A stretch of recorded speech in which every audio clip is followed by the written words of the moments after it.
Hello, hello! Welcome, welcome. Welkinliner welcomes you. Everything working? Yep, okay. Turn this on. We are at Etrian Odyssey Untold Virtual Remix. Blue Moon Episode 5.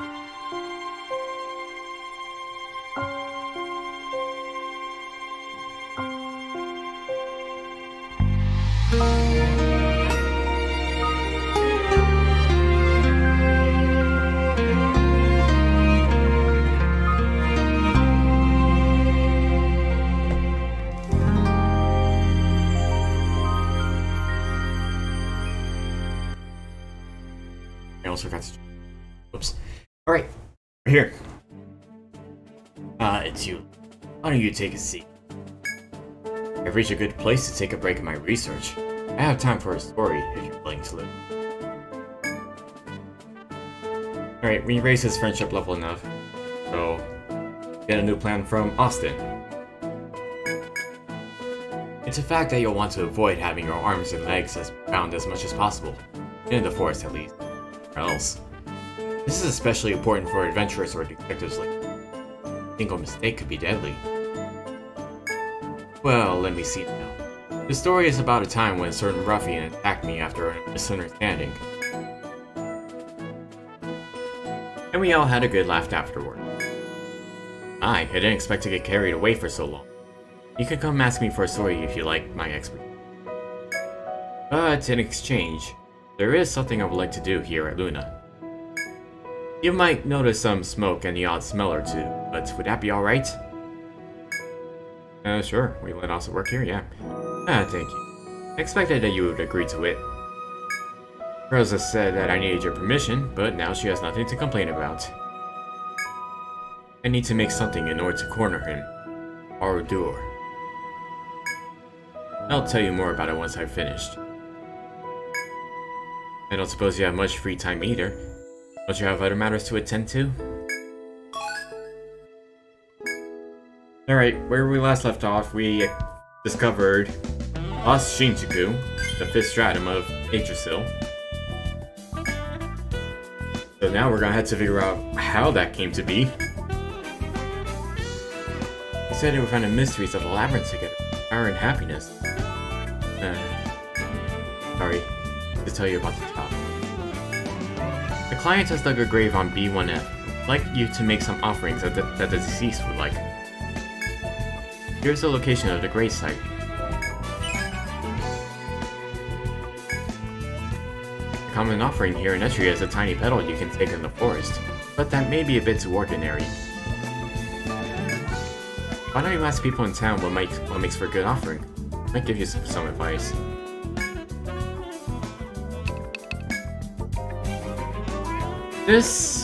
So, episode 5 of Blue Moon was recorded... We even have, like... We could have the original file still. Okay, please.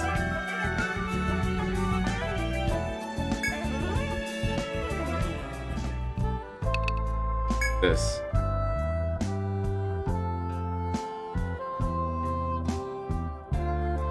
March. Yeah, this was about 6 months ago. Oh no, wait, I finished the rest of it in April. Okay, yeah. 5 to 6 months. It's been sitting here for some time, especially since stuff back in May happened. And,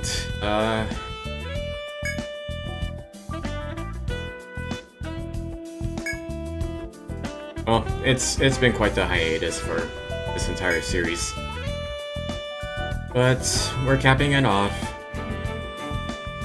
More or less. We're capping off the main story for Blue Moon. Then I'll have to make an additional video or stream.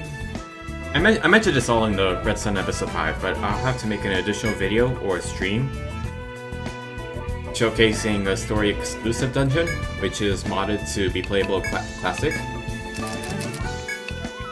And then I get to the post-game stuff for Red Sun and Blue Moon. It's going to be a long stream for episode 6. both guilds.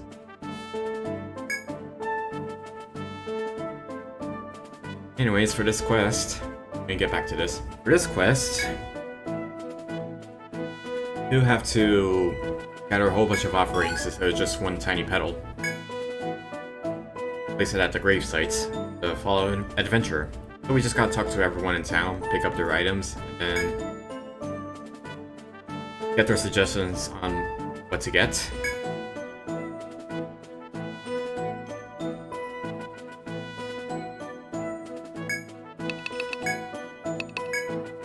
I think there should be one more. I think there should be one more helper or assistant. Oh, guild keeper. There should be one more guild keeper in the post game, and probably give an offering. But like I said, that's post game. We're not getting her in this run. I probably should have waited just to check it out. But it is what it is.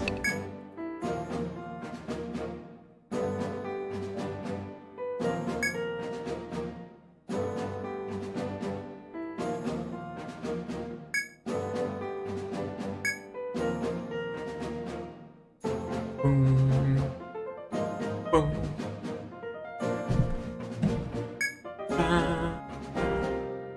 Raise this a little bit more, hang on.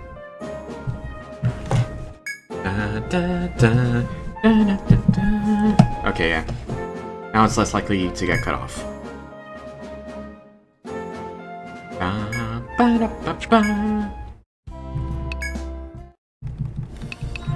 Okay, yeah, there we go.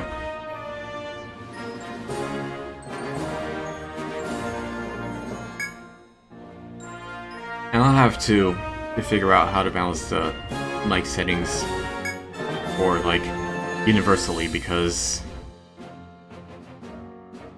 even though this is fine, it's also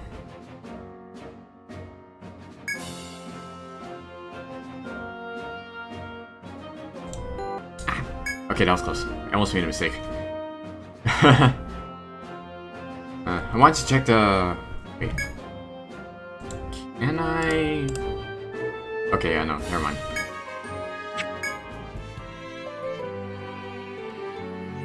Alright, so after picking up the offerings from the suggested offerings, here we go to B1F in order to place it on the gravestone right here.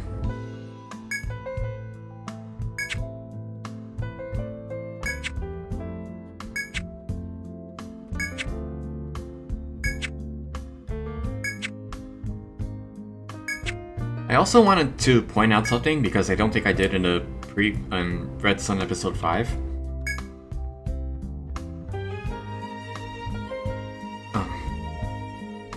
So I was supposed to, well, not supposed to, but usually I have like little skits animated for, it's kind of like little side stories that happen for the guilds and all the people that are in them. I didn't make them for episode 5 of both guilds.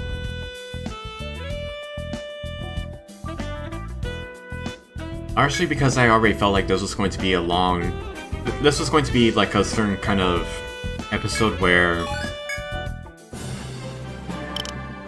since the plot twist just happened and we're like a little bit serious and trying to figure out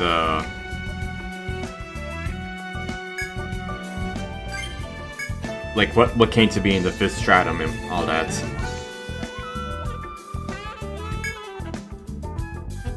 So I think, to me, it just feels like a skip would just throw things off for a bit.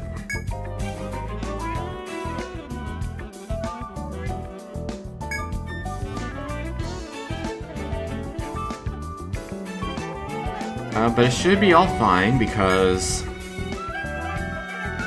since episode 4 is going to be a long... Episode 4? What am I saying? This episode 6 is going to be a long post-game segment. We'll have a few guild bits appearing here and there. and make the guild seem more alive.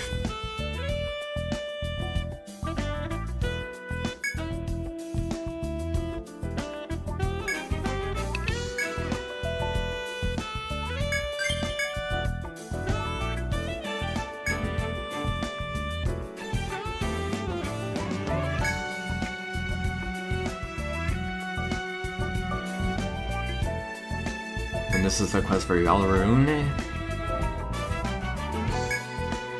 Maybe it's just a win, but a job's a job. Be careful, just in case.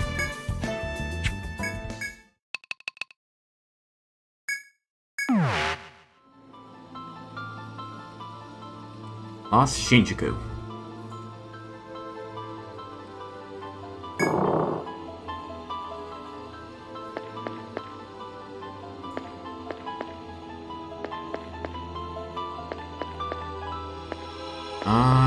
Did I... Oh, I don't have any, like... I didn't bring any adventurers that help repel... lower the encounter rate, I mean. I'm just noticing that right now.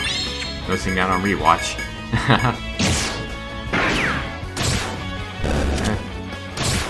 It doesn't matter all that much.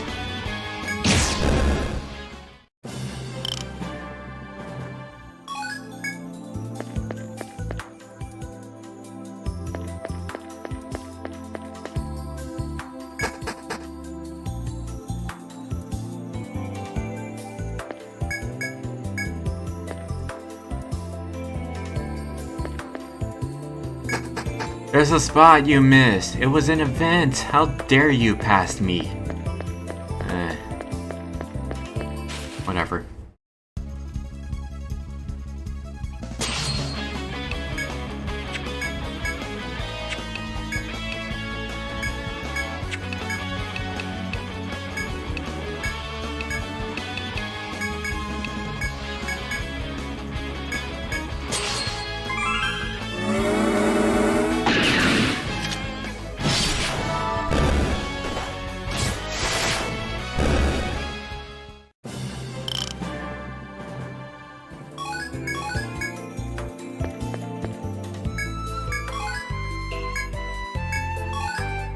I also want to point out, since we're at this point in Blue Moon, so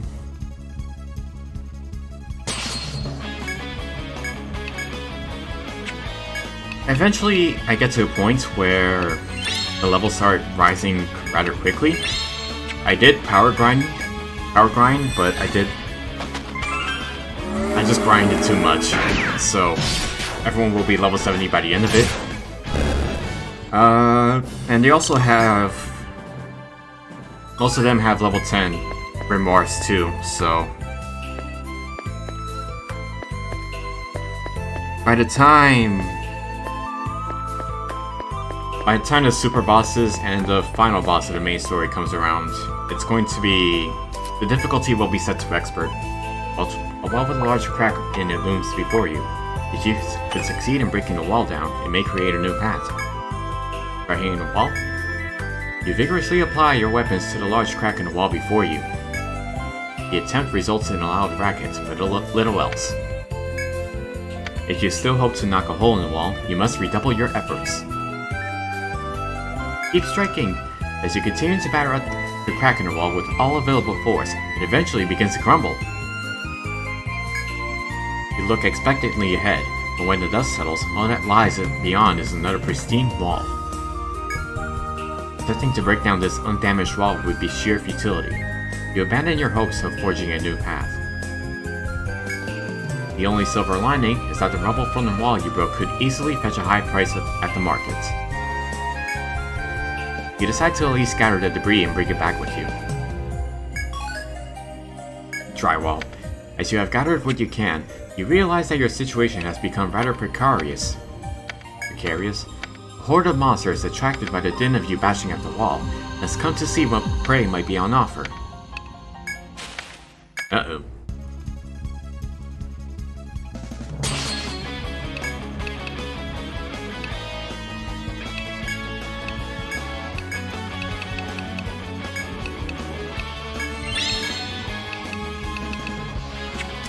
Shoot, what was I talking about before? I was talking about something before. We were talking about the event.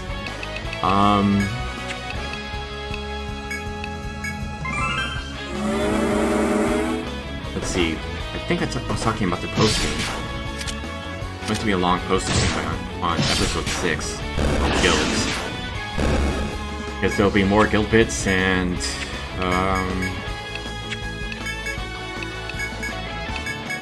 whatever else is in there, I guess.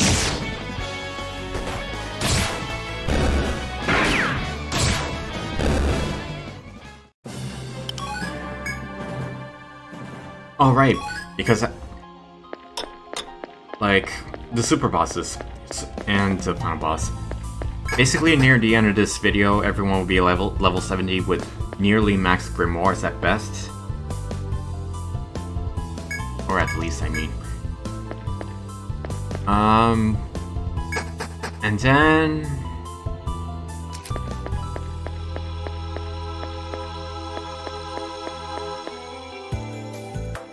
So, the difficulty will be set to expert because of it.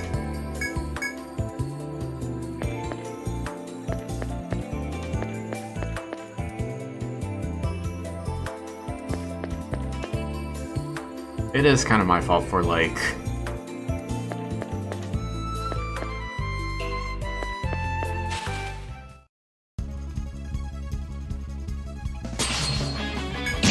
power grinding through everything.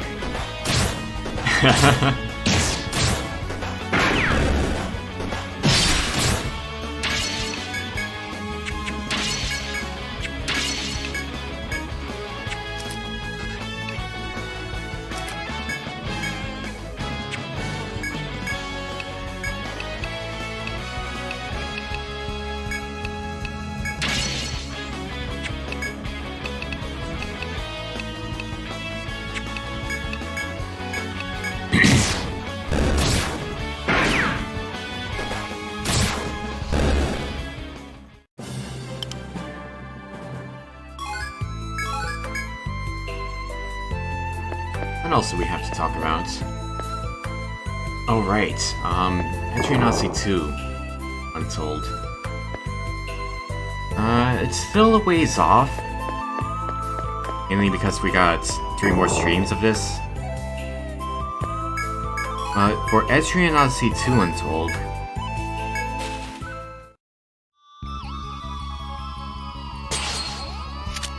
I think it's still early in the works because for one, I don't have a cast ready. I had some prepared for Etrian Odyssey Untold, but for Etrian Odyssey 2 Untold, I'm debating if I want to keep 40 units in total, or if I'm going to extend that to 60, thereby meaning more VTubers in the line, right?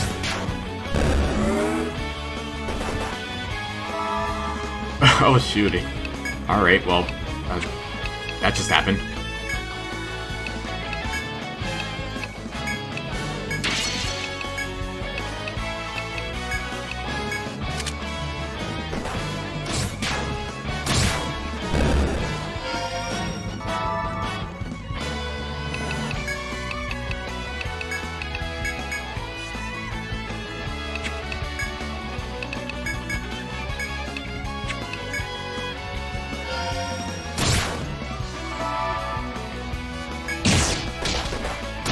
Still killed Jorl.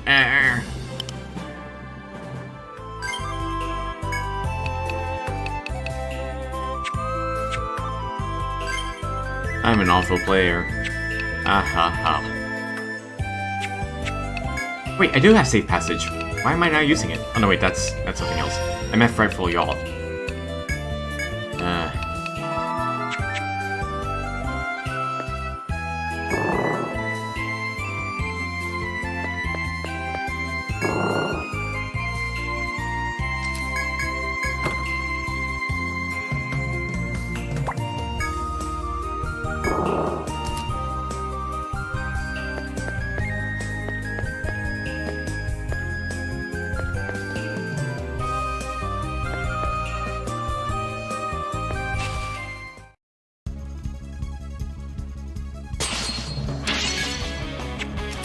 Huh, yeah, why didn't I use Frightful Y'all to lower the encounter rates? Oh well. Then... yeah, so I was talking about Etrian Odyssey 2 Untold. I still don't have a cast ready. I haven't really built it yet, but I do have several people I'm thinking of in a lineup.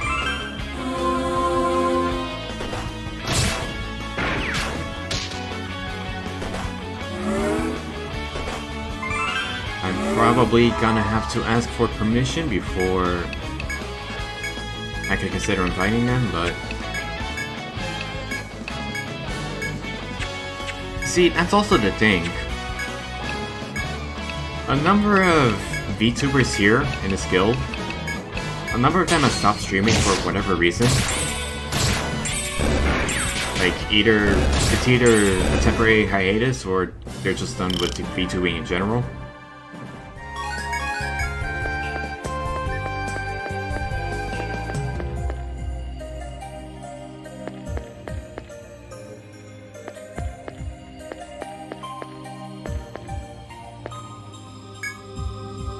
Large device stands before you. Its mechanism is still now. That'll come in later. But... I think I already have some people in mind already, so...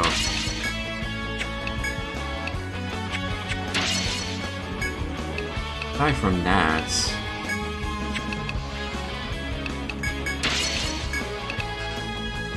There's also one more thing that I wanted to do ever since I started this series.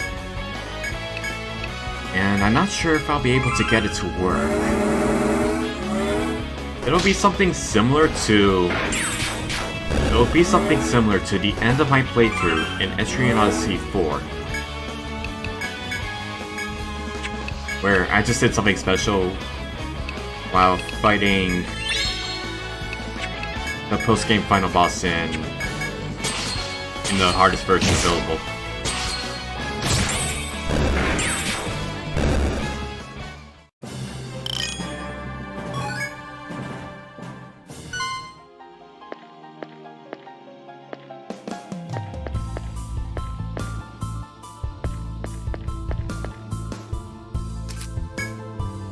As you travel through the giant building, you see something familiar near the ceiling at a dead end. It looks from your perspective like an Ariadne thread, the central tool for explorers like yourselves. It seems the Ariadne thread could be claimed simply by reaching up for it.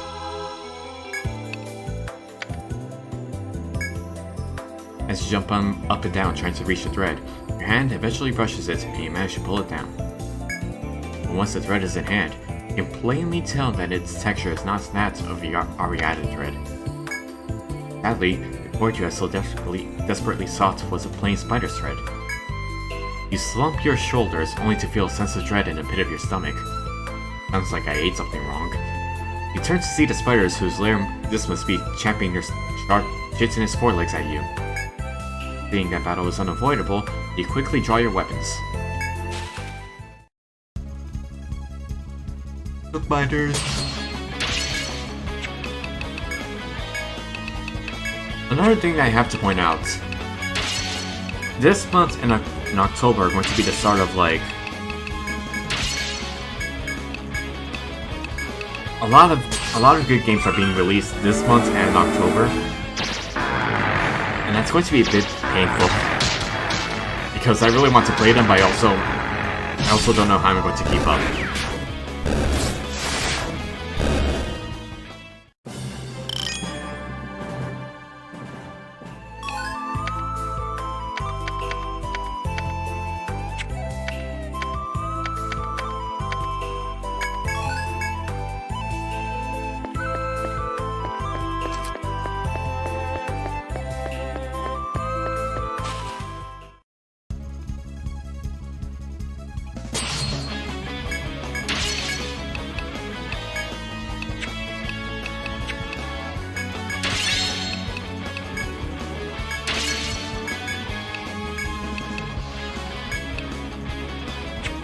Oh yeah, one more thing Etrian Odyssey related.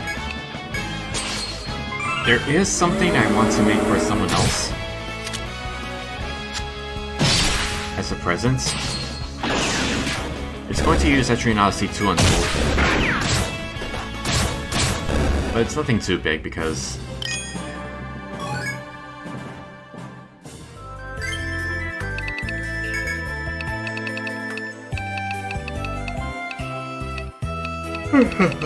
it's just going to be for that one scenario only, anyways.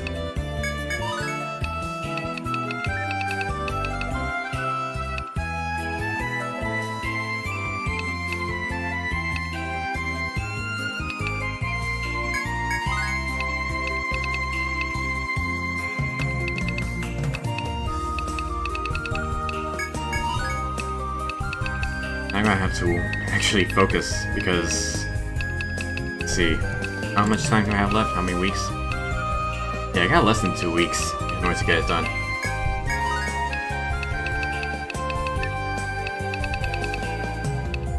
I think I have a story planned out for that too, but I haven't actually written it down.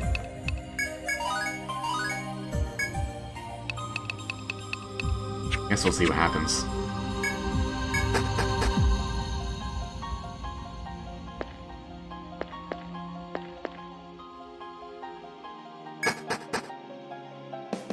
Town of Granted Dreams. Oh, did I not skip any of this? Huh. I probably use a thread and then as you step off the last stair, a wall directly in front of you obstructs your path. Before you turn to head back, you notice a paper, yellowed with age, lying on the floor. You can vaguely make out words on the paper, which seems to be on the verge of disintegrating. Those left trapped, Yggdrasil become food, eternal. Only worry, Faisal husband alone.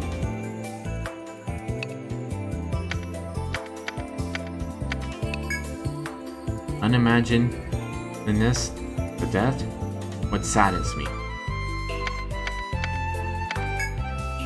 Before you can make out the entire message, the paper turns to dust in your hand.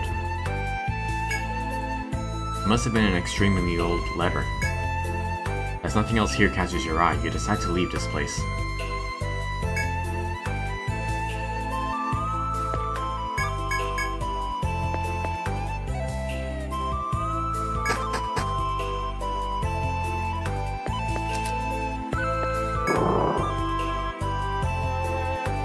And there's an FOE, and it's spotted us on grades.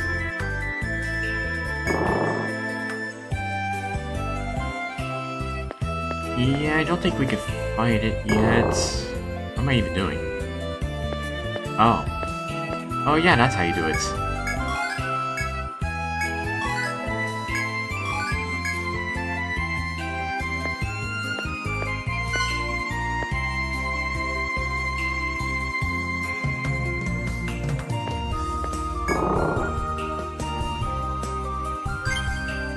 Yeah, and then we use the thread, right? Full of items too anyway, so might as well.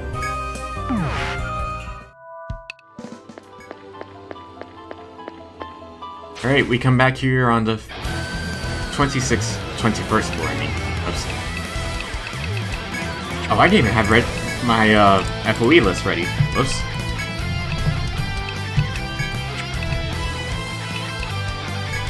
Alright, Bone Lizard. HP is 16,280. Attack is 61, defense is 35. It's weak to physical attacks and fire and ice, but it resists bolt attacks. Status resistance is stun, instant death, petrified, fear, curse, panic, headbind, and armbind. Its skills are devour, using its head deals a melee attack to the entire party, and Evil Eye, using its head and make curse one target.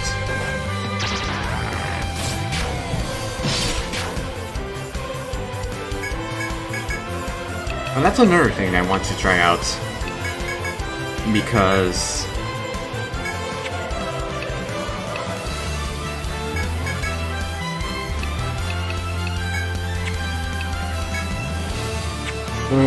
I keep on listing the stats of the enemy, And that does get me talking, right? Except it also gets kind of annoying when I have to repeat it multiple times.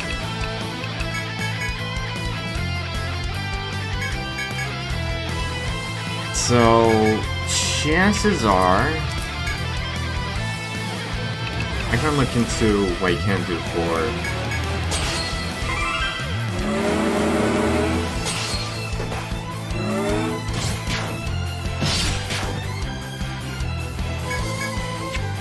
Etrian Odyssey 2 Untold. I bet it can, like, list all the stats and attacks and all that in one corner of the video.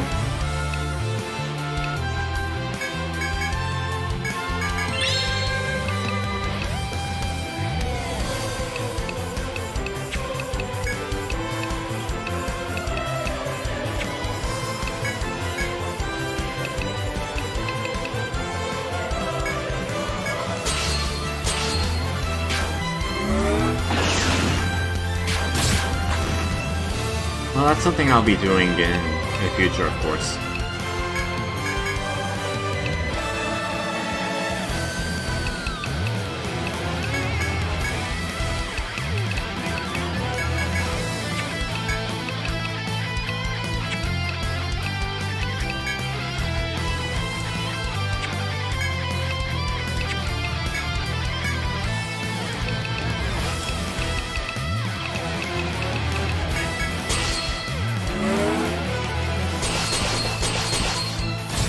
Oh damn, Lulu! Taking a party's hits like that and still surviving. That's actually nice.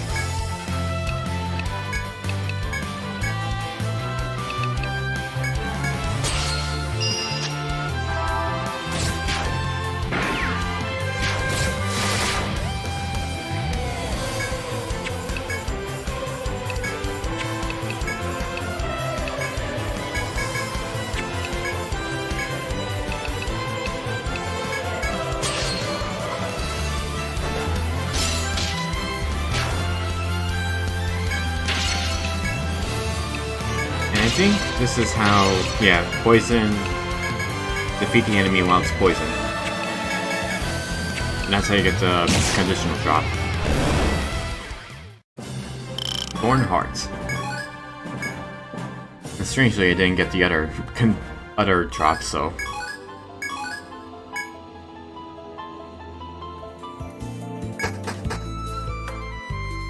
The Steel Rendezvous.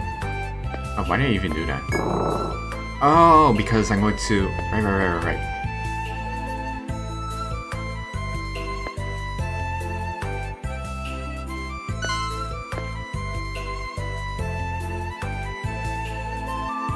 Yeah? Huh.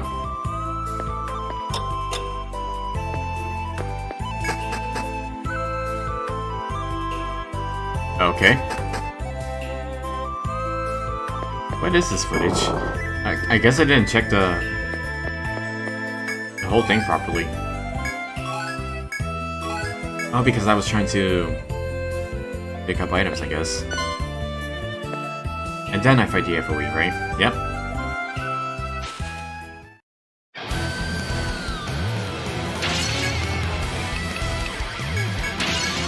Okay. I believe they call it Ice Mantis.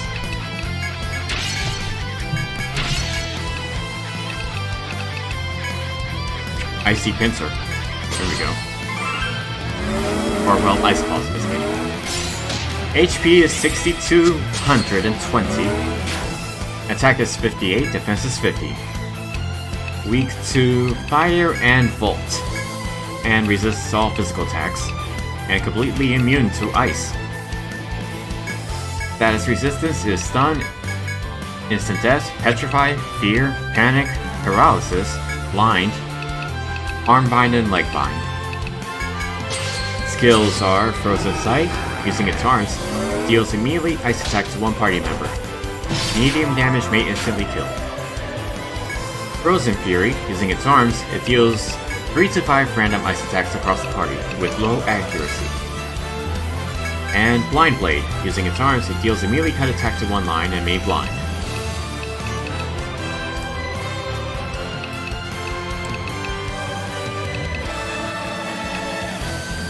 Yeah, armbind is the only way to go about this.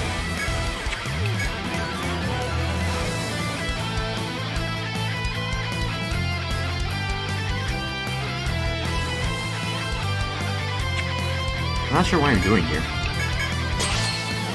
I was trying to... Right, I was trying to bind him because...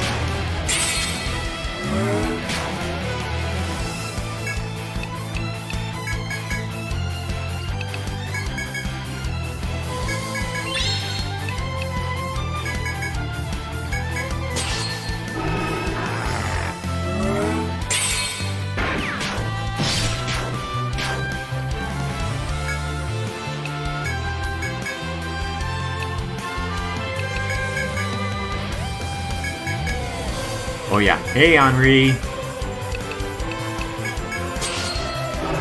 The VTubers are taking over Shinjuku in here. Well, they're trying to, assuming they don't get killed too often.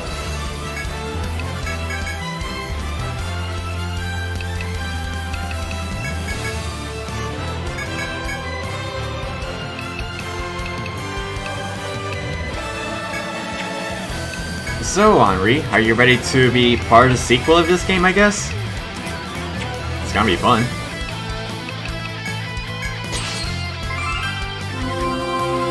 Yes? Aha, I knew it. Let me at him, yeah.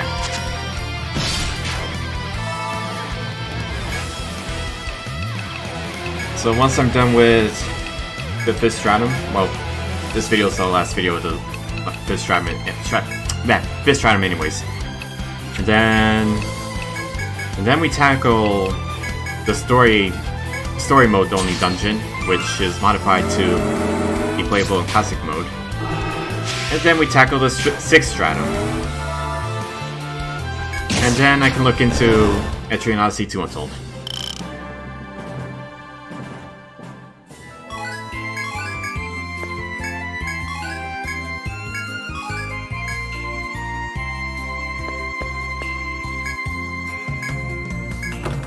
I don't want to play Persona Q on stream, but I terrible at Etrian Odyssey. That's fair.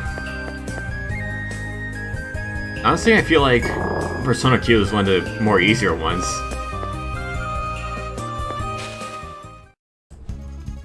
I guess I chose to explore the second floor for whatever reason. Oh well. Yeah, Persona Q is one of the easiest.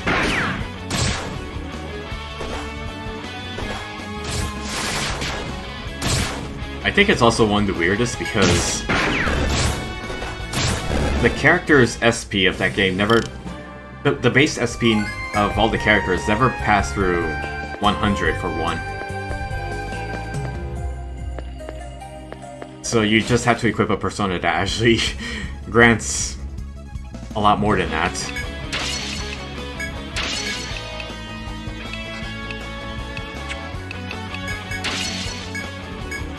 Aside from that, though, I'm pretty sure they nerfed Aigis there because for her Orgia mode, it's like it's for 3 turns, but also the turn that she uses it is counted as a turn, so you only get to use it. You only get to use 2 skills with it, instead of like Etrian Odyssey 2 Untold, where you could just use a force boost and then 3 skills with it. The thing I hate the most in Persona Q is the boss is immune to an ailment. It just missed, so I can never tell what ailments bosses could get. Yeah, that's something that weirded me out too. Actually, so here's the thing. Because it is possible. I remember the first boss can be poison, that's it. Ah. It is possible in Persona Q. In the third labyrinth, there's an FOE that's not immune to an insta-kill element. I believe that's light. So it's not immune, but I think it just resists it. And See, I was trying to kill it with Ken with an instant with the Hama spell. I don't remember if it was a Hama or Hama on, but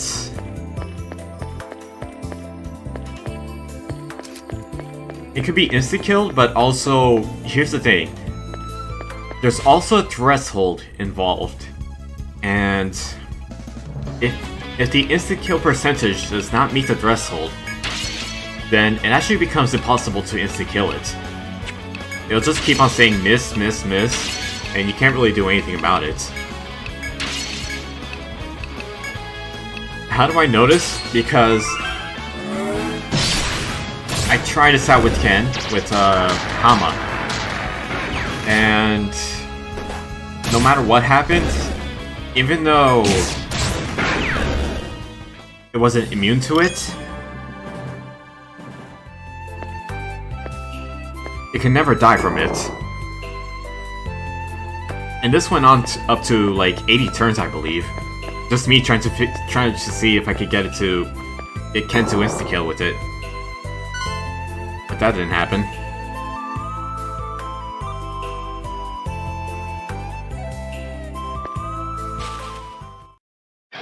Still Naoto best character, yeah.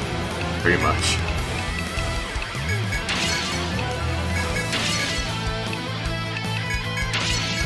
I think that was also like one of the more difficult things in Persona Q. Like, I'm pretty sure that devs tried to make the characters vary by skill and their like what kind of role they should play. Because Ken and Naoto are insta-killers, but also it's just plain Naoto is already good enough because she can already she can target all enemies with her insta-kill spells. And Ken can just only target one, even though he has like a slightly higher chance of inflicting it. I also wanted to try to PK too, but I got overwhelmed by what characters to use. Yeah, that's also the thing too. We got over 24 characters? Over 25.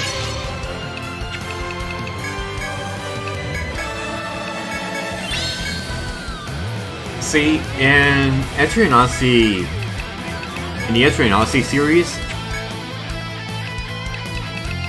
you're practically required, more or less, to make as many characters or units as possible, but not too many so you don't get too overwhelmed with trying to level them up.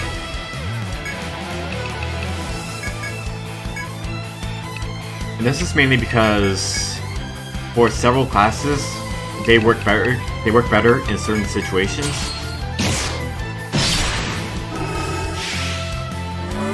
But for Persona Q, for both games of the Persona Q series, you don't really have... no character has an advantage over the events that occur in the labyrinths. So...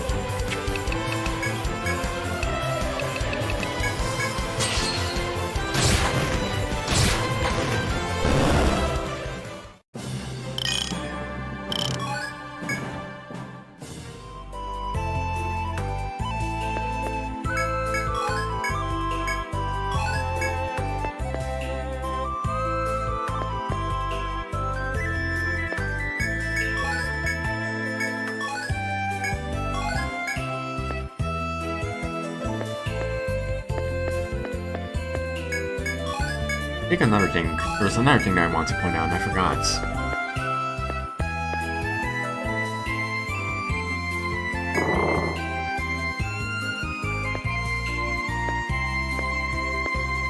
Oh, I think, yeah, it was, well, it wasn't too bad because, understandably, so Persona Q does have like a risky mode, right? And that's actually kind of fine and all, because... no, wait, hang on, I don't think it was fine. Basically, it was a situation where...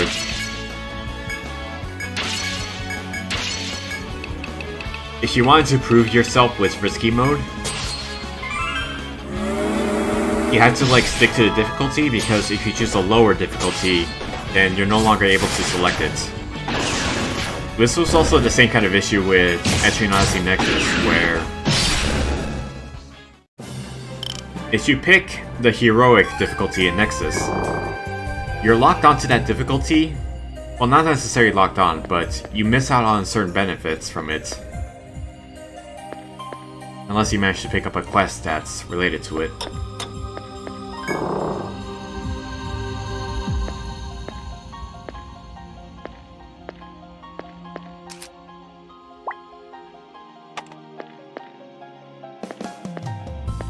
But like, the Persona Q is risky, and Etrian Odyssey Nexus is heroic modes.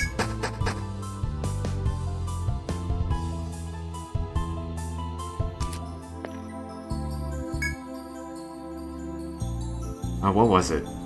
I had a thought recently, and I had a thought right now, and I just forgot it. Yeah, if you just played on the highest difficulties, then you get punished for trying to select a lower difficulty. It's even worse, I believe, in Nexus, because the lowest difficulty over there, if you select it, you will be unable to pick any other difficulty by then. And that actually like annoyed a lot of players, because for players who want to select the lowest difficulty in order to make grinding easier, that was annoying. Been on a real Persona kick lately. Had to convince myself to not start P1 and P2IS and playthrough this week. Oh no. We're still waiting on the remakes that are supposed to happen. And I think they're working on it, kind of. I think they're only going to reveal them after Persona 4 is finished. The Persona 4 remake. I might lose a battle with Persona 2 Innocent Sin. Eh, it's fine. It's already a good game for what it is, right? I can't blame you on that.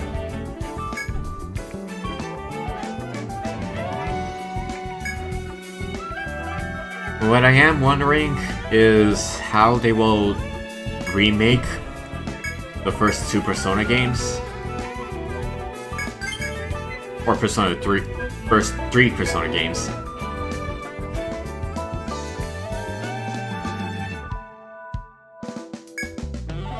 Because there are a lot of things that have not aged well in the first three games. Persona 1, Persona 2, Innocent Sin, and then Eternal Punishment. So I guess we'll see what happens during that time, right? If they get to remaking those.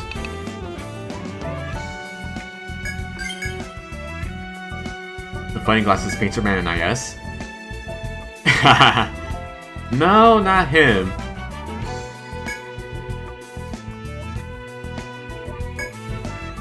Though I will admit it will be hilarious if they do keep him in.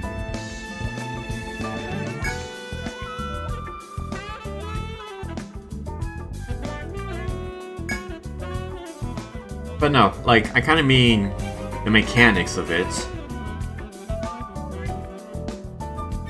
Because if these are going to be remakes, then we have to wonder if it's going to be like, oh, will they keep social links? Will they keep no. Will they insert social links? Will they insert a calendar system? Will the protagonists be the only ones who have access to the wild card? And like, I'm kind of like, I don't know about all that, because those are pretty much what defined later Persona games, but reintroducing them into the earlier Persona games, that's going to be quite the task, and no one's really sure how that's going to work either. They should not combat system can be updated. Yeah. I feel like that's the one thing they should do, at least.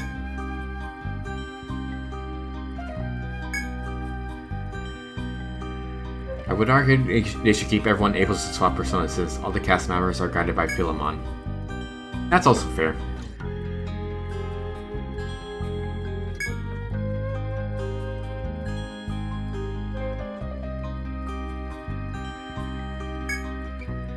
Oh right, another thing I'm wondering about, like if they have to, if they have to work on the music of those games, like if they want to add vocal singers, I don't think they will. They did it for Persona 1 remaster of sorts, but that was it. Bring Phil Pack in P6? I wish. They did it for PSP remakes for 1 and IS. Ah, yeah.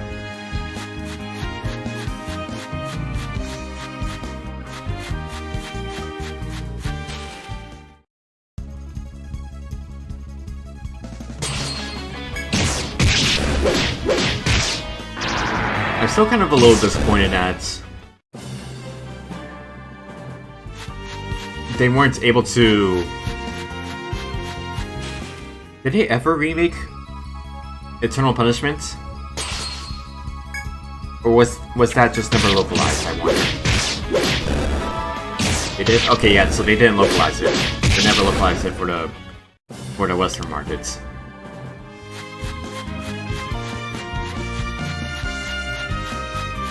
Never released outside of Japan, but there is a fan translation now. Okay, yeah, that's fair. That's fair.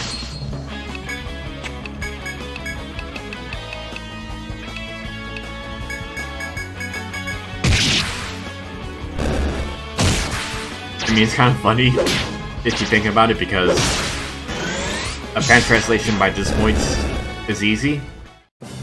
Partially because we already have the base interface from Innocent Sin and the original translation from Eternal Punishment for the PlayStation 1.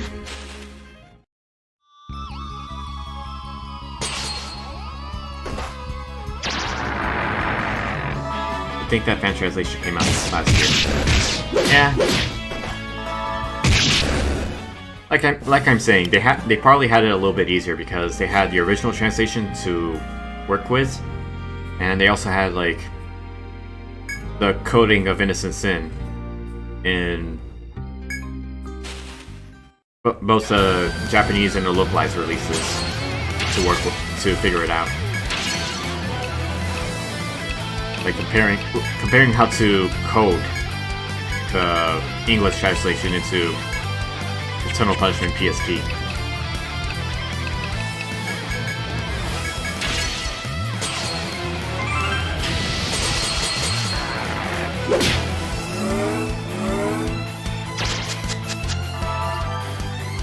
I will say this though, if you do get around to playing Innocent Sin, I will be there to watch it.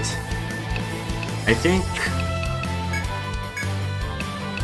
it has been a long time since I last seen anything from the early Persona games anyways, so I might as well get a refresher. Debating what my favorite Persona design is, Apollo or Arsene. That might be a little bit tough. I can't help you out there.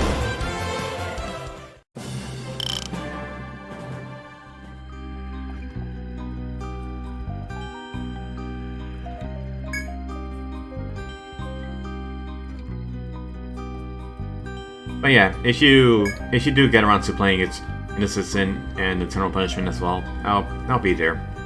At least to refresh my memory on how it all goes.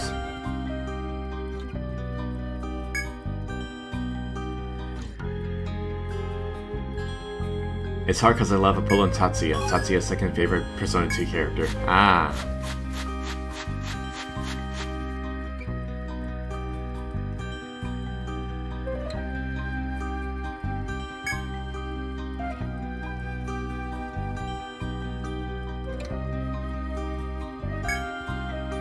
And who's your first favorite, I wonder? Is it Maya? Oh, Eikichi. Ah.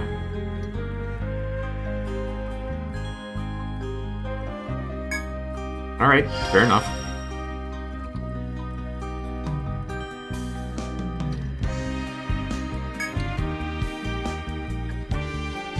If you ask me though, I think Maya is a good protagonist anyways.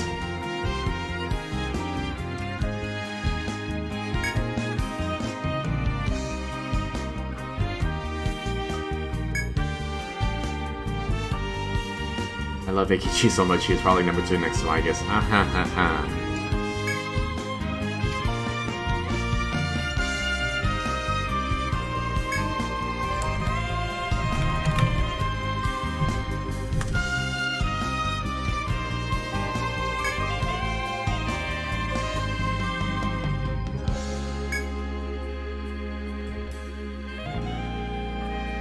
Are really cool too? Yeah!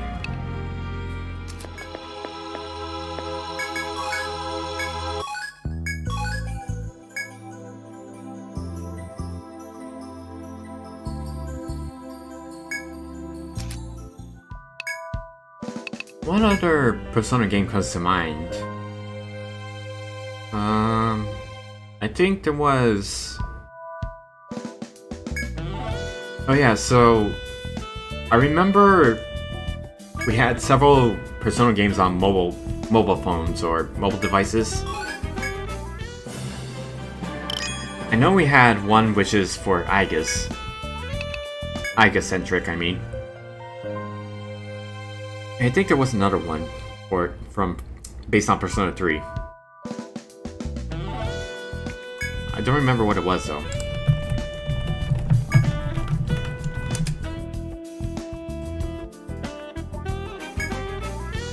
Persona 3, oh yeah, Persona 3 M.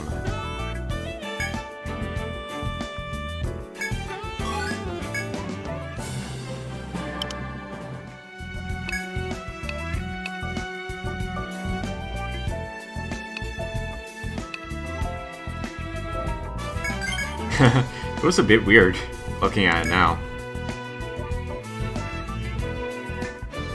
I know there was a P3 mobile game. Yeah, we had, I believe, 2 of them. Wait, let me see here. It was, mobile games. Oh no, we have several, I think.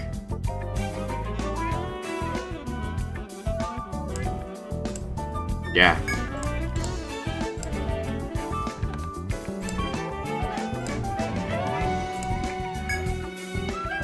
There were a lot related to Persona 3 as I'm looking at it now.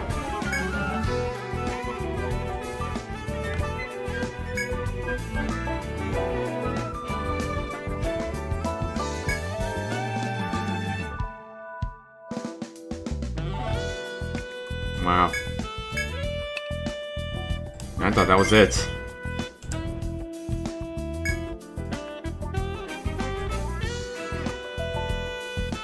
We got...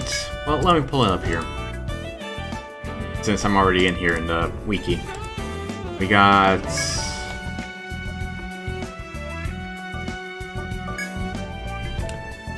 Persona 3 the night before. Persona Einsoft. Based on Persona 3 apparently. Persona 3 Social. Persona 3 Escape. Oh, this one's based on the Love Hotel scenario. Okay. Persona 3 Illus Puzzle. Oh, is this Picross? Underground style. Yeah, this is Picross. Oh wow. Hang on. Picross.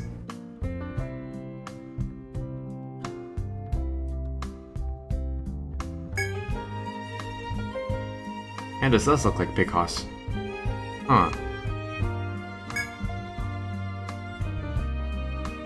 Okay, Persona 3 Broken Shadow. Oh, this is a Breakouts. And off. Chaining Soul. A puzzle game that functions much like the big game Bejeweled. Okay. Megami Tensei QIX Persona 3.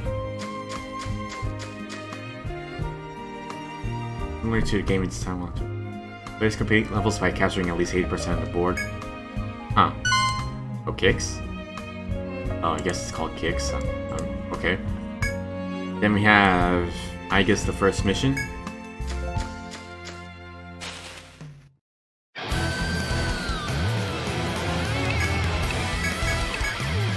One more thing. Oh yeah, this one, Persona 3, yeah. Yeah, I already checked that one out.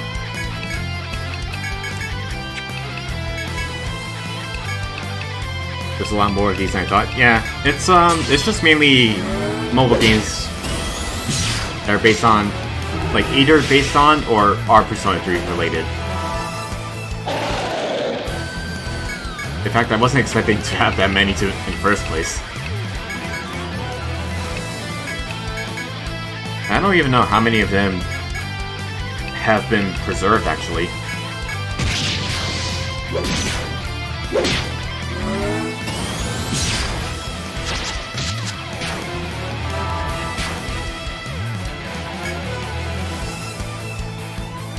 Long way from Makoto to be added to B5X Global. Well, yeah.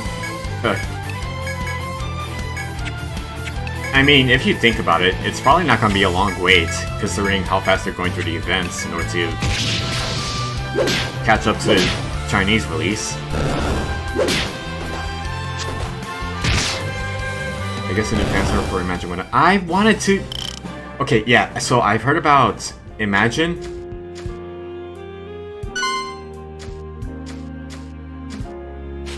I've heard about Imagine. I have been meaning to play that.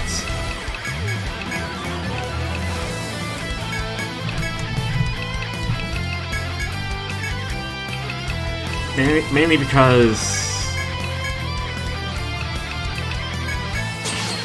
Wait, was it Imagine or was it If? No, If is something else. Right?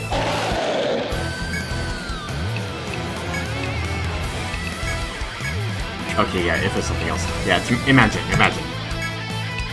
I have been meaning to play Imagine because I've seen, like, fan servers here and there.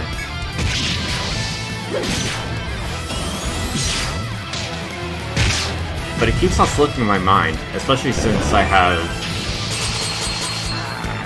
Well, I have a VTuber to play as, right? Along with that, I have this kind of project. And...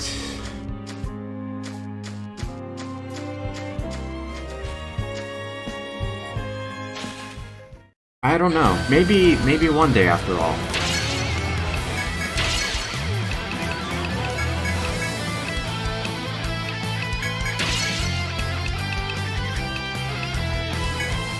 I've only seen a few screenshots of Imagine. It was the cute Jelaine and Alice mounts. Ah.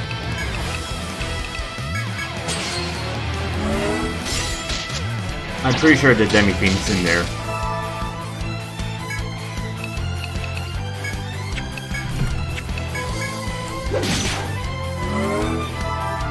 Yeah, he's in there. I remember now.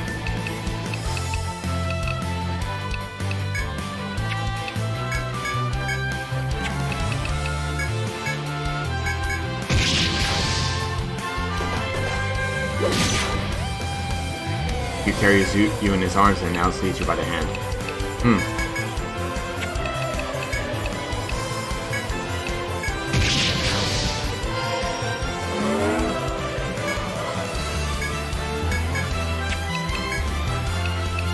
That's actually kind of fun to think about. Yeah, I do want to try Imagine, even if it's like a fan server.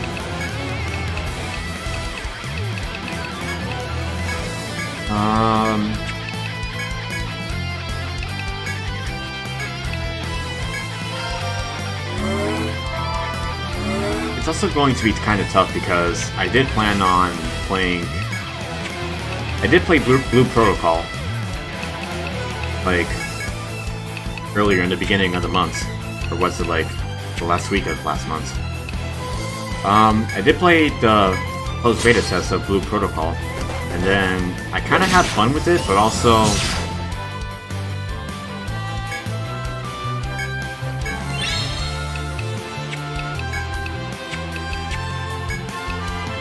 because we have so many games, so many good games coming out in September and October. We have Trails in the Sky, which just came out too, yesterday. We have Sonic Racing Cross Worlds. We have Pac-Man World 2. What else? I know there was one or two more this month that I forgot. Wait, does the Upper GX home base? Yeah, we got it here.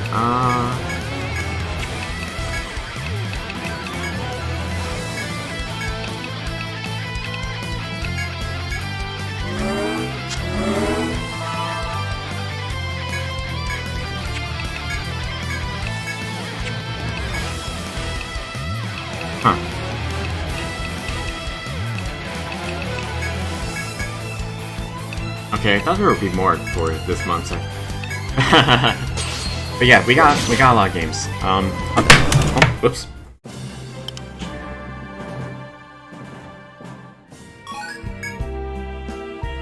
October 2, we got Ghost of Tsushima sequel, Ghost of Yote.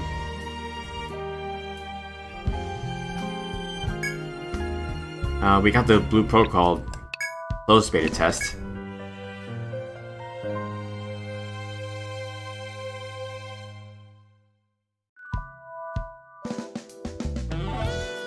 Oh, we got Digimon!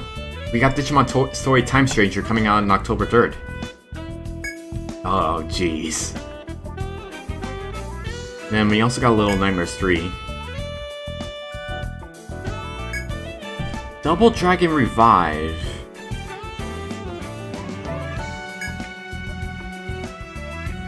I'm going to hope that's a good game.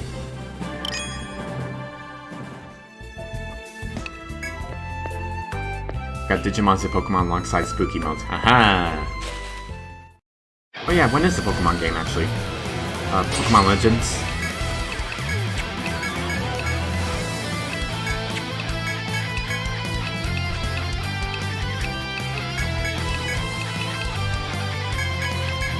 Oh shoot, it's another FOE. I forgot! Ah!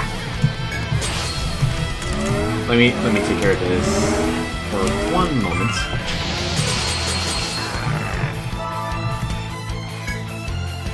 D-Solar. Yep, there we go. Listing the stats of the D-Solar here. HP is 7190. Attack is 59. Defense is 46. No weaknesses or resistances. Skills are Charge, using its head, it increases the power of the next physical attack. Rending Claws, using its arms, it deals a melee cut attack with a piercing effect. And Furious Slash, using its arms, it deals multiple slash attacks against random party members. There we go.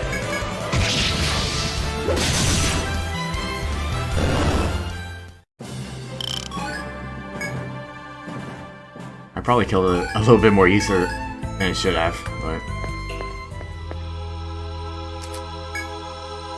yeah, we got Digimon Time Stranger coming out next month. 2 weeks even, right? Yeah. When does Legends come out again? Is it October or November? It still says late 2025. Oh no, it comes out October 16th. Okay.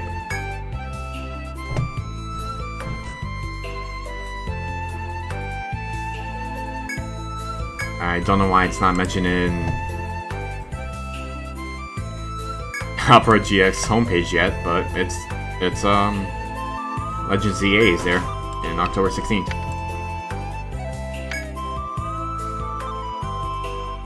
I got in trouble with the beach yesterday. Said a big shawarma I bought at a restaurant nearby my school, and the receipt had soda written on it. Oh no!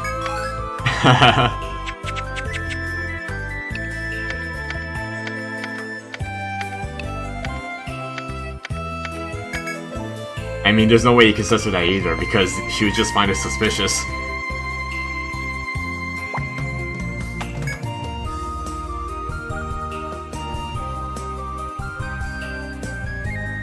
I will say this, nowadays, I actually try not to, like, drink the whole can or something. didn't realize I didn't crop the receipt out. Ah! That's how she found out. Yeah, these days I don't drink the whole can. At times I share that with my sister. So like I just pour one half of the soda can in one glass and then the other half on the other. So that way we don't take in too much sugar. See? Logic.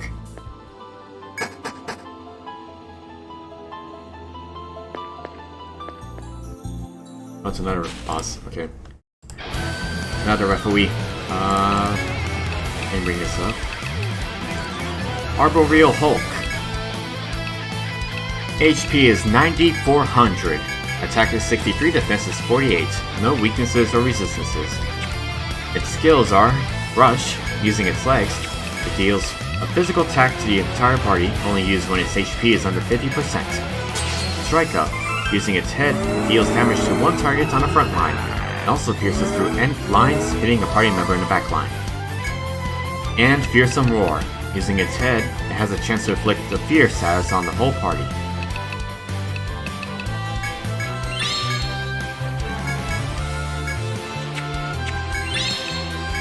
Yeah, I just share a can of soda with my sister, like one half on one glass and then the other half on her glass.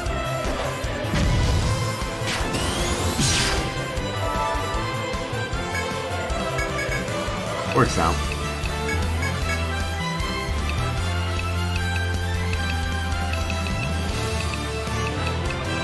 I actually need to get back to Ring Fits as well.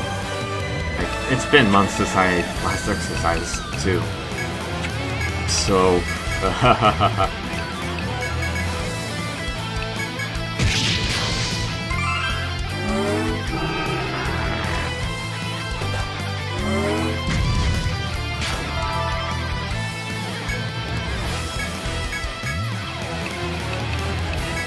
But that shawarma was really good. We'll probably go back in the future.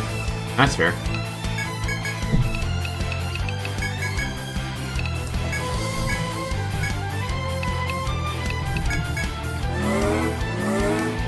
If you want my suggestion...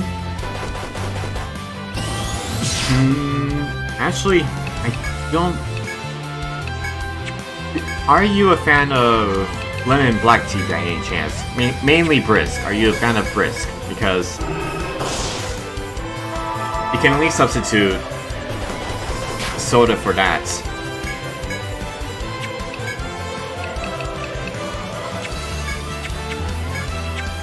Well, then again, I'm not sure if the restaurant you order from has it, so... There's just as much sugar? No, it shouldn't. Not that I remember, at least.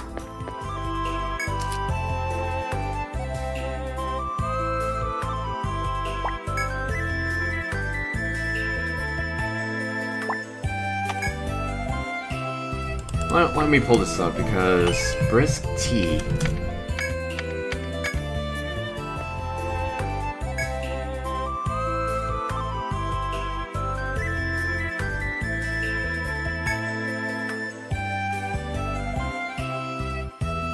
Nutrition facts.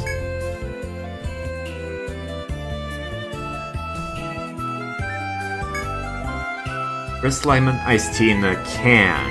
In a can. That's 17 grams of added sugars. That's only 34% of the daily value. Normally for sodas, sodas usually tend to have like a daily value of 80% around.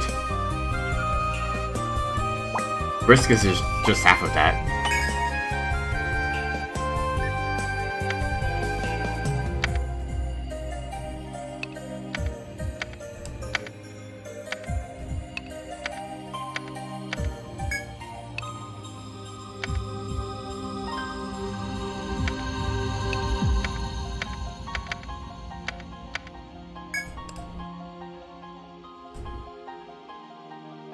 The one thing I do find funny, however, they apparently have a Brisk has a half and half kind of tea going on. I'm not sure what to make of that. I'm taking out the bottles. Okay, yeah, but my point still stands. These sodas in general have like high amounts of sugar. Risk usually has half that, if I'm not mistaken.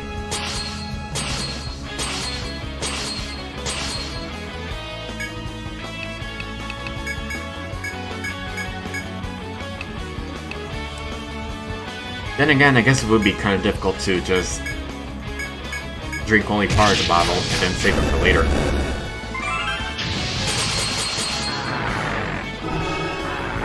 Unless you do drink it, like, as time goes on, I guess.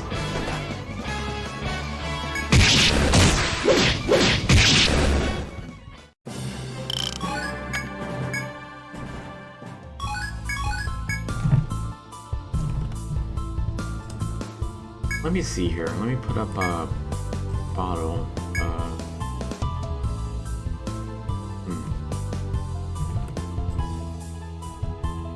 It's alright, next time I'll just make sure the receipt is in the shot. I mean, that might be a bit difficult anyways, because she has seen the receipt. She has seen your sin on it, so chances are she might look for it. And then she'll come up to you saying, "Where's the receipt?" She can't prove nothing? Oh no.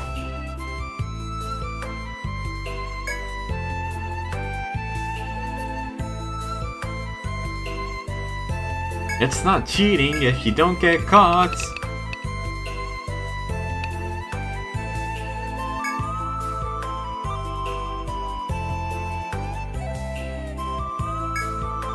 Sanamoy reports that they feel a warmth in their throat, but no apparent change otherwise. After a few minutes, though, Sanamoy says the warmth has spread to their entire body, greatly energizing them.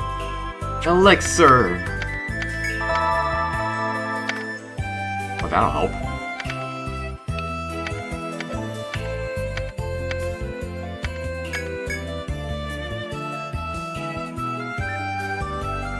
By the way, I said this earlier in the stream, but... So normally I do these skits, like akin to the Tale series, where it's basically just fanfiction between the VTubers here. I don't have that for episode 5 of both Red Sun and Blue Moon. Mainly because, one, this is kind of like the plot twist that's happening right now, and two, I didn't actually have the energy for that. I might as well tack on a third reason, because one of the VTubers in Red Sun changed identities. So, like, she had a different identity. She had two identities, and then I went with this one, and then she swapped back to her previous identity, and now it's like... I'd rather not try to... what do you call it? I'm trying not to confuse people too often, so... But it will be acknowledged, I guess, if I can make it work.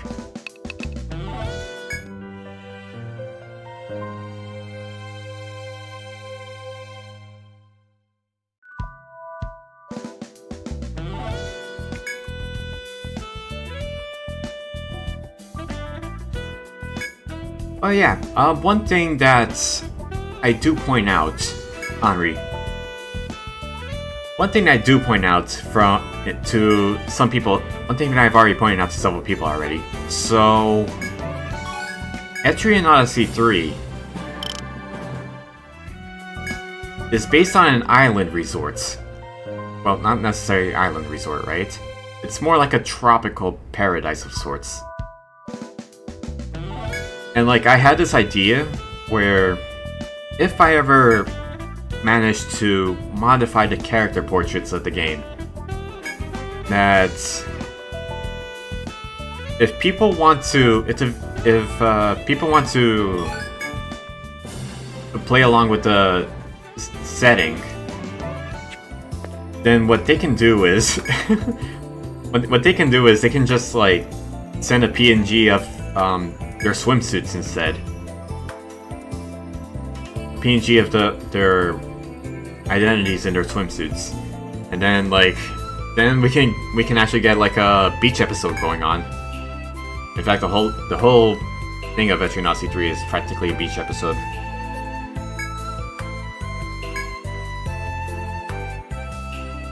Will it have fan service? I don't really know, but well, it would be fun, wouldn't it? But first I had to play through Etrian Odyssey 2 Untold, and then I can get to Etrian Odyssey 3 for the beach. I might have one lying around. Cool. I know Rivka has one too, and I already got it from her.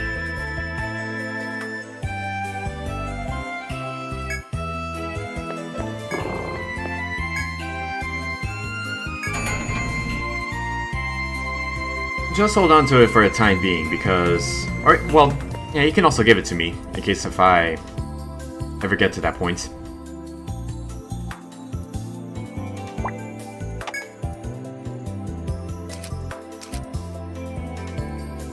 But yeah, that could and will happen. The other thing... Well, I would also have to commission other artists. So I can actually... it's gonna be weird, because... I do want to at least commission people for... other VTubers getting swimsuits, but like... I would actually have to like... point out the entire context behind it. It's still going to be weird.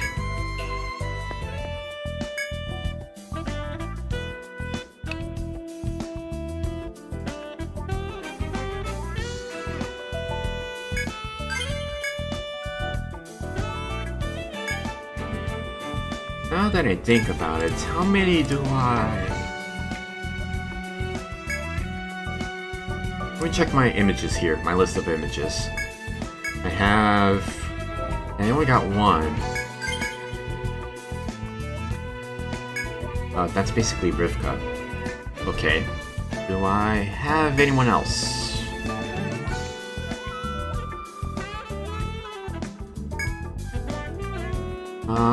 No, it's just Riv. I think there was one other VTuber in here that I could have asked for, like, the swimsuits. She already has one, but that's based on a role model. I don't think it's possible.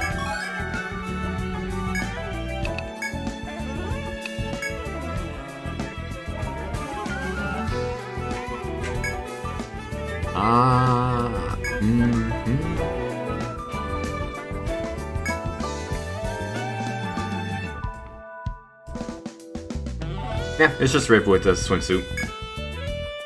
Interesting. Then again, I haven't really taken it, like, that seriously just yet, so...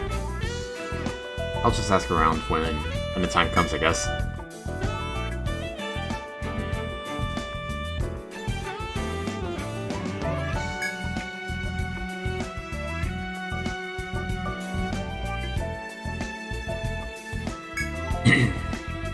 Oh, I guess? Maybe I should get a swimsuit on myself? PNG of it, at least?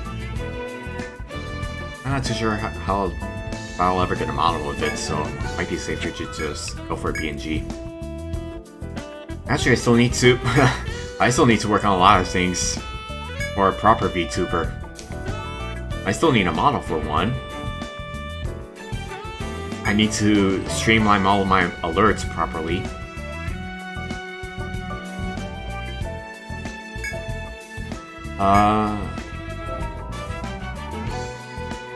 I need to get reactive PNGs going on.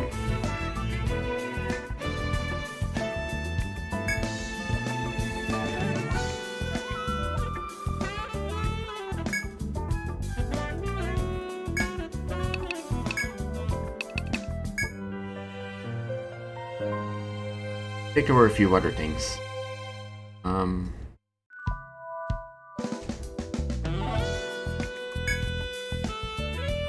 Alright, I need to... Another thing I need to do would be making more overlays. Because I got...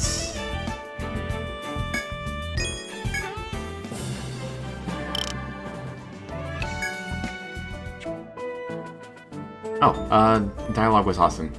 What are you doing here? I suppose you're not that busy you have time to stare at me like a pack of idiots. If you have that much time, why don't you hear one of my stories? Perhaps it will start your brain working again. It's been one misfortune after another today. Telling an interesting story might cheer me up a bit. So, what would you like to hear? Revenge plan. Even the most complicated attacks can be broken down into a series of simple movements. Once you've learned how to take advantage of these movements, you can take the upper hand in battle. For example, take this wind-up toy here. It's similar to a strange phenomenon a friend encountered. It's no use. I still don't feel any better after that. It irritates me just telling you this, but an old friend, that is, an acquaintance of mine, contacted me. He's an uptight sort of fellow. He sent me a letter worried I fled the country after screwing up a job. Well, I suppose I should be grateful that he's worried about me, but the way he talks in this letter. Whenever you get involved with Barodur, you allow yourself to get far too worked up. Be more cautious. This is a man who barely notices when a leader of his country passes by, and he tells me to be cautious. Me. Men with prior military experience tend to be loyal to the point of obnoxiousness. Leave me the hell alone. Oh, and what's with that look? Don't tell me you actually agree with this fool. You agree with Halsey's friend? Nah. Of course you agree with me. All I'm doing is quenching my thirst for knowledge and seeking the truth. I've done nothing wrong. Nothing.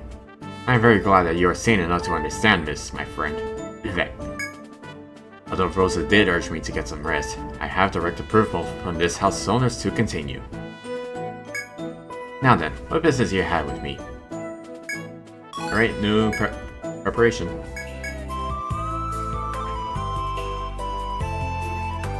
Then, after this event, it's going to be 4 bosses in total. That's gonna be fun.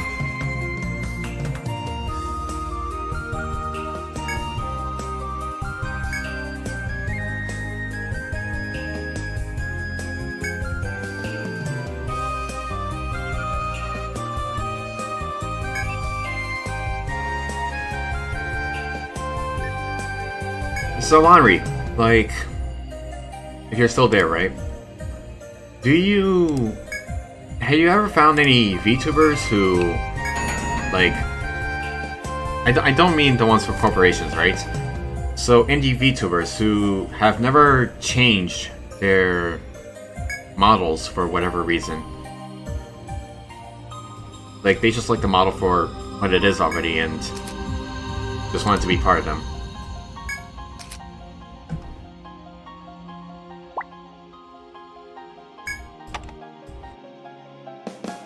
Just me picking your brain for a bit.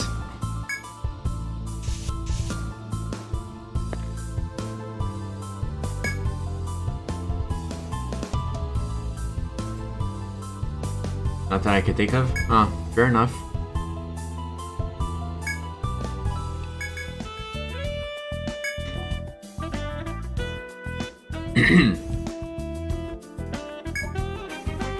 I know that... Yeah, I've already seen some people who would either not change their model or only make upgrades to it with the same model artist. So everyone I knew has had at least one new model. Except me, because I do not have a model. Haha. I doubt I'll get a different design anyways. And not anytime soon. But yeah, I guess it is kind of rare for people to stick to their only model. Or design, whatever the case may be.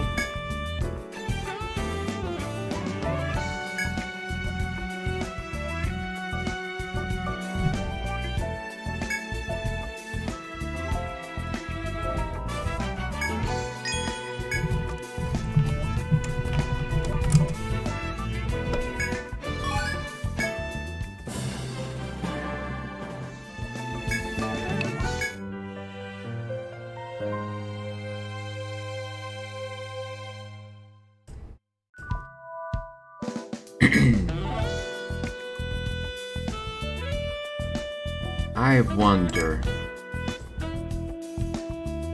I might as well point this out now. Because originally I had planned... So the skits that we're talking about earlier, they're called guild bits, and I had planned to include cameos of other VTubers and corporations doing something. One of them I don't think will ever come about because the art has been taking quite a long time.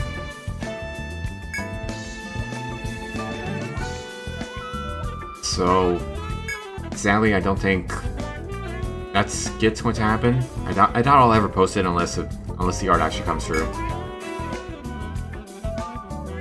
As for the other one, I don't know about the other one because for that guild bits, I had planned to go along with the other one. Because there are two guild bits that I want to like include VTubers from other corporations, but that could not happen. So. Not both at once. So.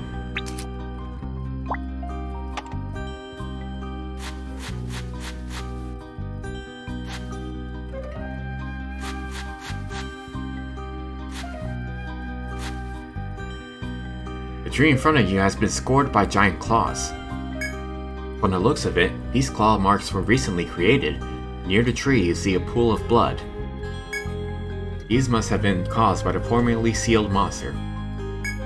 You have no doubts that a powerful beast lies in wait down this path. You must take care as you continue on.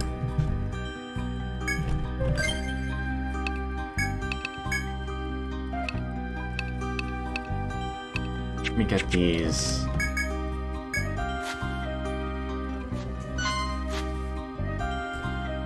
After walking down the path hidden by trees, you come upon a set of doors. It is eerily quiet inside. It is as if the entire forest is holding its breath in apprehension. You got half an hour of this left. Let's go! The seal monster must be inside. If you are ready to fight, you can continue within the doors.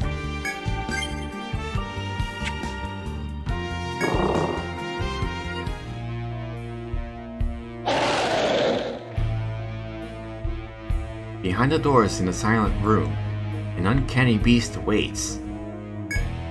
As it poses before you with its wings spread, you suddenly feel an intense wave of deja vu. I have been in this place before. The beast's body, scorpion's tail, and human expression. This is exactly the same as the painting on the stone. There is no doubt now that this is a sealed monster. There's still time to escape. Why are you telling us to escape? We're here to get what we want. Manticore. HP is 13,000. Attack is 52, defense is 40. No weaknesses, and it resists fire, ice, and volt. Status resistance is stun, fear, curse, sleep, panic, paralysis, poison, blind, and all the binds. Status immune to petrify and instant attack. Its skills are Poison Tail. Using its legs, it deals a ranged stab attack to the entire party and may poison. Dark Claw. Using its arms, it deals a melee cut attack to the entire party. It may blind or curse. Demon's Croon. Using its head, it may induce sleep or fear to the entire party. And Petra Voice. Using its head, it may inflict panic or petrify to the entire party.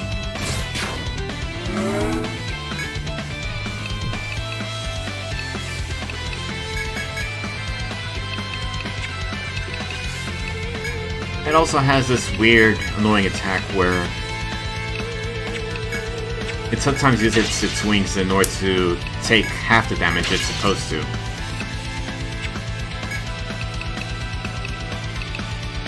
And that's a gimmick that I hate on him.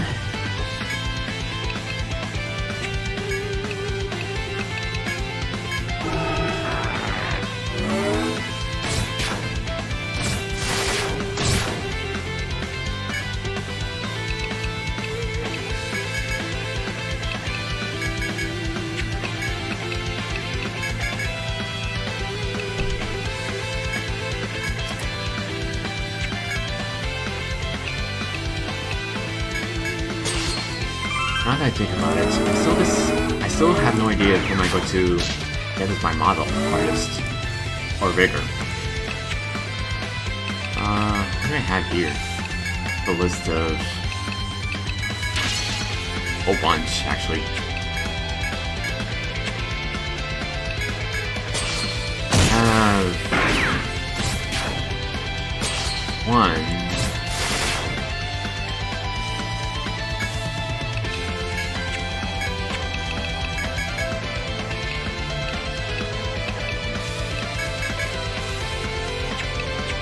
Is she even taking some? Yeah, I guess she is.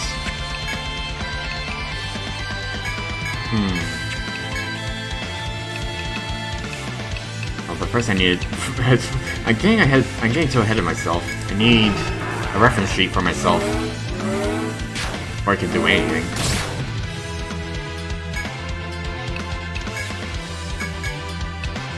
Rivka more or less made the front of me. I like to think of that as like a base of everything coming out right after, so...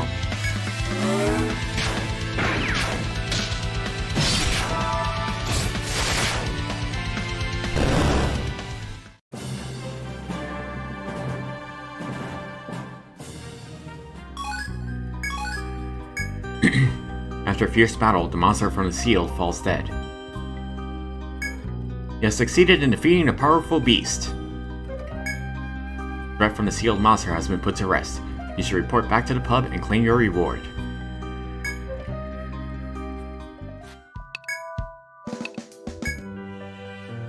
Yeah, I think this was when I realized I started to get too overpowered for the team. I made all the units too overpowered, and then everyone just kept on getting... all the enemies just kept on getting slaughtered. Oh boy.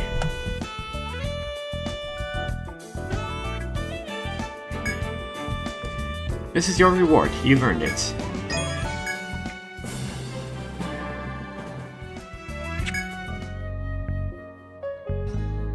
As you walk through the poison marsh, you suddenly hear the shrill voice of a young girl echoing from afar.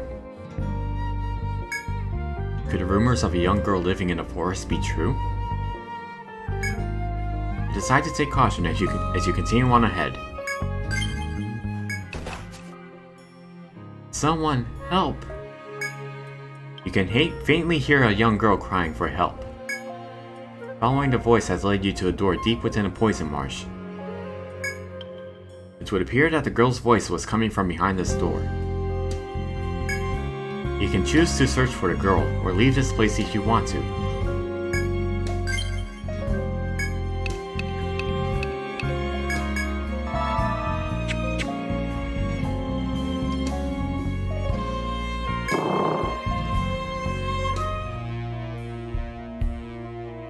Oh, it's a girl, alright. Welcome, adventurers. As you pass through the doors, you hear the high-pitched voice of a girl. However, you see not a girl but a monster that appears to be some fusion of woman and plant. This monster lured you here with its cries.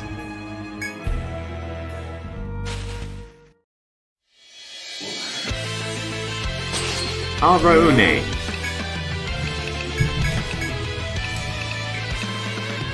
HP is 22,000, attack is 70, defense is 52. Weak to fire and immune to ice and volt.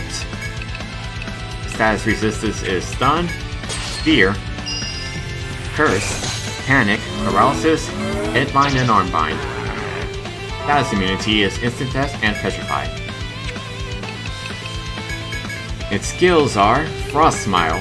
Using its head, it deals an ice elemental attack that pierces to the back row and may cause stun. Tendril Trash. Using its legs, it deals a bash attack that hits random targets multiple times. Flame Scythe. Using its arms, it deals a fire elemental attack that splashes to adjacent party members. Lightning. Using its head, it deals a volt elemental attack that hits the entire party and may cause headbind. Ancient Pollen. Using its head, it inflicts random status ailments to the entire party on its 6th turn. Every 6 turns. The Vampiric Kiss. Using its head, it drains HP from one target, and Spider Lily. Without using a body part, it may instantly kill one target. Ooh.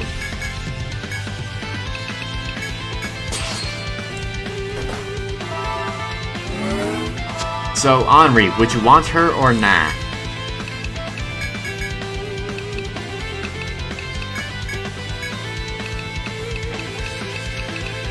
Nah.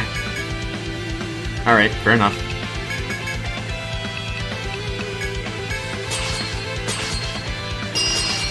I wouldn't want her either.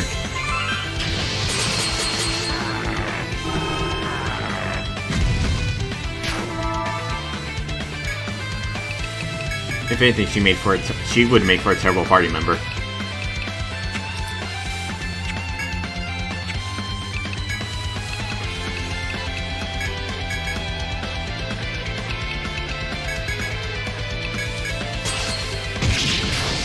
I think she's also like one of the most recurring. Oh no, she's not that recurring. Nah. She only appears in 5 games total, and one of them is just DLC.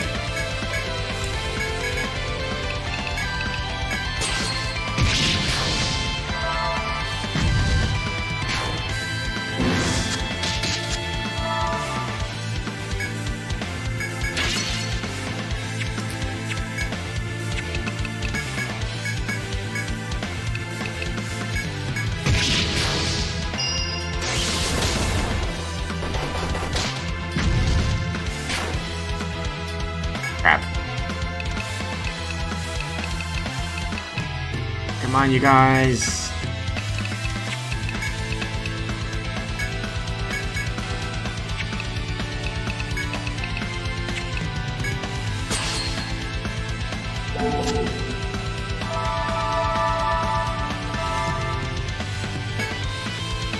Alright, Bunsy's shaking off of the behind, so come on, refresh, refresh, refresh.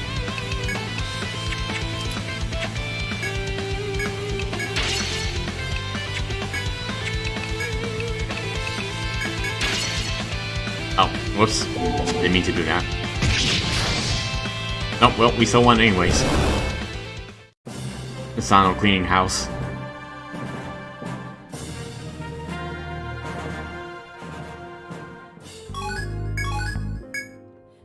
With a final mighty blow, the monster falls to the ground with a shrill cry.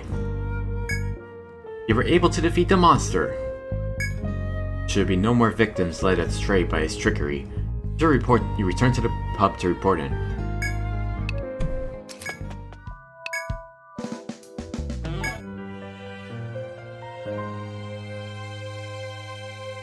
I think the Alvarune is one of the few monsters that often has some popularity. The other ones being the dragons, the 3 elemental dragons, and I guess the Scylla? I forgot how you pronounce her name.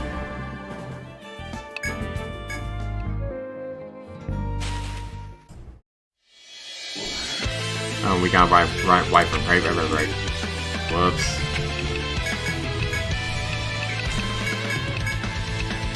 Wyvern. HP is 22,500. Attack is 80. Defense is 55. Weak to ice, resists fire, immune to volt. Status resistance is stun, fear, panic, mind, arm bind, and leg bind, and status immune to petrify and instant death. Skills are Wing Talon, deals massive cut damage to a single party member. Tail Strike causes massive stab damage to a single party member, splashes to adjacent party members. Whirlwind has a chance of blinding the legs of the entire party. And Burning Ray deals massive volt elemental damage to a single party member.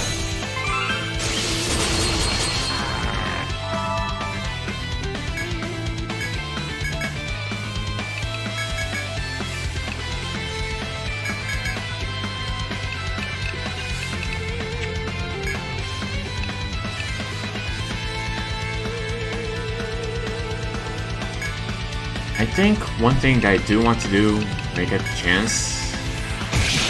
Oh no, actually I'm not even sure if I'll do in this playthrough. I might save it for Etrian Odyssey 2 Untold instead.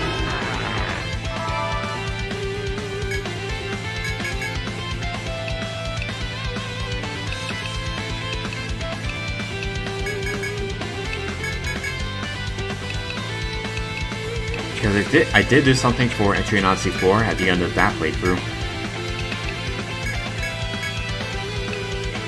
But I don't think there's anything special about it trying to do it again for Red Sun, either Red Sun or Blue Moon, so...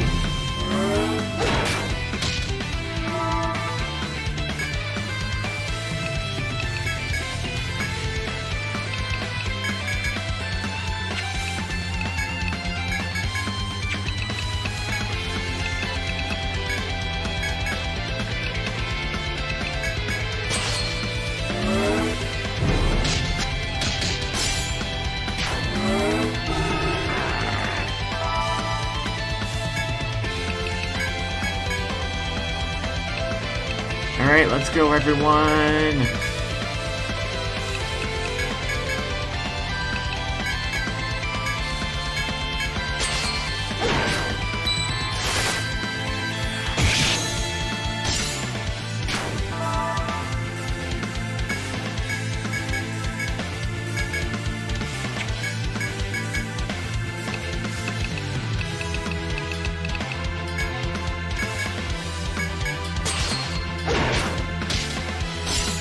Oh, it's done. Nice. And I just kill it. Alright. I was half expecting Hanayomen to land a Sagittarius shot at the time, but well, that didn't happen. As you tread what seems to be the deepest parts of the forest, you find a massive door. This is it, final boss. You reach for its handle, but stop when a voice suddenly speaks out. Mark well my words before you open that door. The chieftain whom you spoke to so often at Rada Hall appears, a grave look on his face. He moves to stand between you and the door as he speaks. You have done well to defeat such skilled warriors as the Forest Folk, Ren, and Tlatka. Truly, none who have traveled the Yggdrasil Labyrinth are your equals.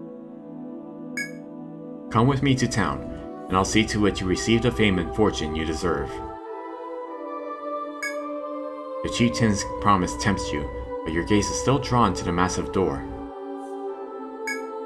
You stand torn between taking him up on the offer and finding the truth behind the door. Ask what lies beyond the door? Beyond that door. The chief barks a hollow laugh, seems to choose his next words very carefully. Why, the truth of Yggdrasil? Will you be the ones to finally witness the labyrinth's secrets? His tone becomes harsh, as if to reproach you for daring to ask. If you wish to know the things I know, then by all means go through the door. But if you're not willing to stake your life on the truth, then don't waste your time.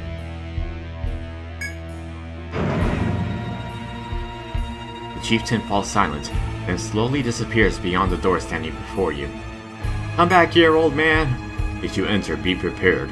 In exchange for your lives, I will tell you the labyrinth's secret. The door swings firmly closed on the chieftain's words. Your heart's pounding, you think carefully before deciding your next move. There's still time to prepare in town before pursuing the chieftain through the door.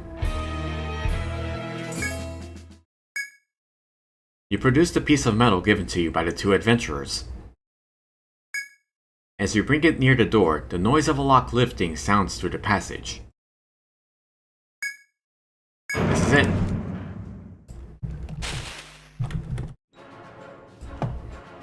Long, long ago, a civilization greater than our own flourished.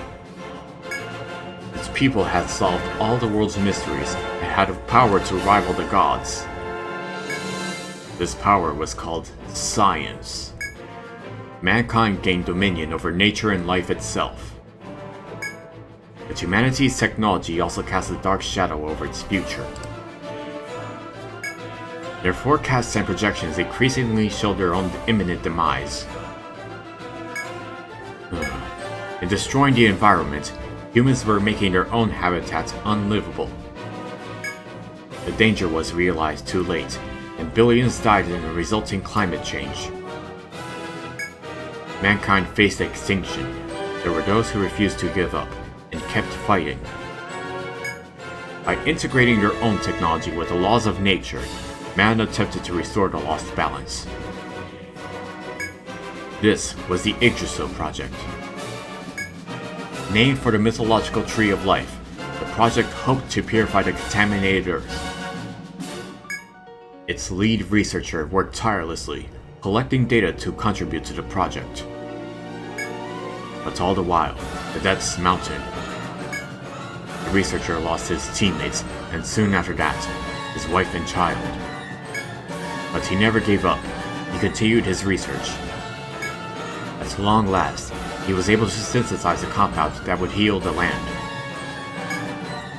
His experiments showed that a full recovery would still take thousands of years. To see the Yggdrasil project through would take more time than mankind had left. The despairing researcher had considered his options. As the last researcher alive, he felt an obligation to see the culmination of their work. In order to finish the job, the researcher took Yggdrasil's power into himself. He relinquished his humanity to be forever fused with the great world tree. I was that man. I am Yggdrasil's guardian, the only survivor of my era. I led the project to revive the Earth, and I now serve as the god's executor. Adventurers, you know now the secrets of the Yggdrasil Labyrinth. However, Yggdrasil's Labyrinth, its mysteries must remain unsolved. I bear you no malice, but I cannot allow you to leave the Labyrinth alive. In dying, let your blood fertilize the land. Live forever within Yggdrasil. Etrians. HP is 22,000, attack is 65, defense is 48. Weak to fire. And no resistances. Status resistances is stun, fear, curse, sleep, panic, paralysis, bind, and arm bind. Status immune to instant death and petrify. Its skills are Root Cyclone. Using its legs, it deals incredibly high bash damage to the entire party. Thousand Nails. Using its arms, it deals 4 to 5 random stab attacks across the entire party. Infernal Drain. Using its head, it deals heavy almighty damage to one target, and may insta-kill. It heals Etrians for a portion of the damage dealt. King's Resolve. Using its head, it removes buffs from the entire party, and uses Tempest next turn.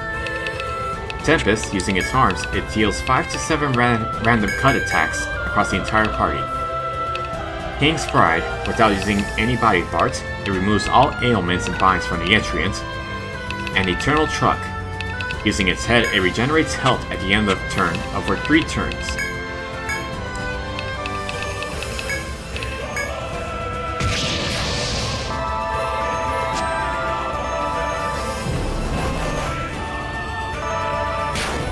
So after fighting through the 3 super bosses earlier and made it look easier than it should be, I chose to fight this final boss on expert mode.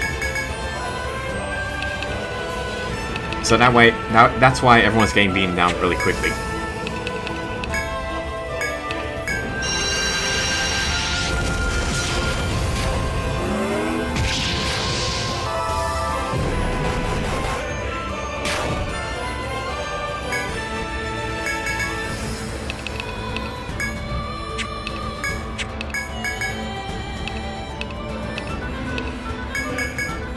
I also kind of realized too late that Etrian doesn't even rely on status effects or ailments. So stuff like Nature's Vaccine is especially useless in this battle.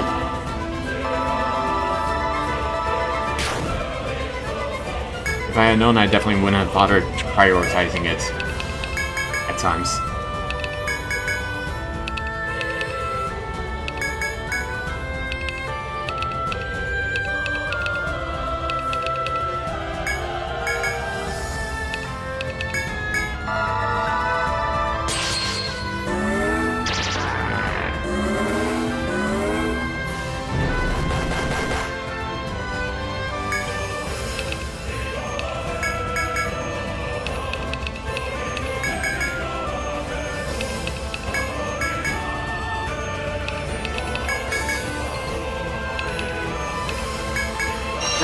Even to the very end of it, I still rely on Harvestella music.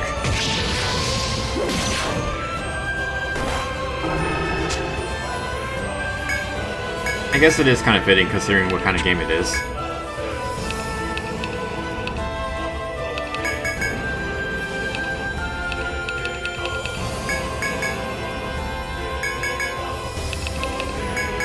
I just kind of wish Harvestella actually had more love put into it instead of just being a bandwagon.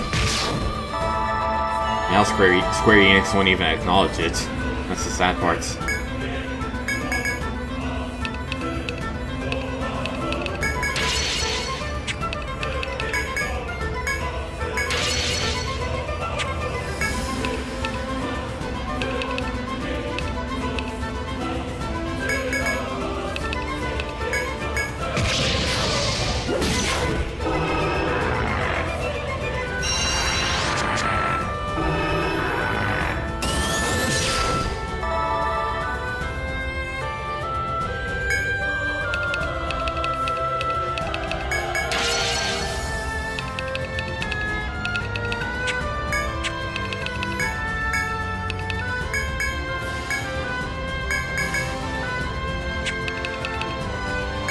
Well, the boss is almost dead.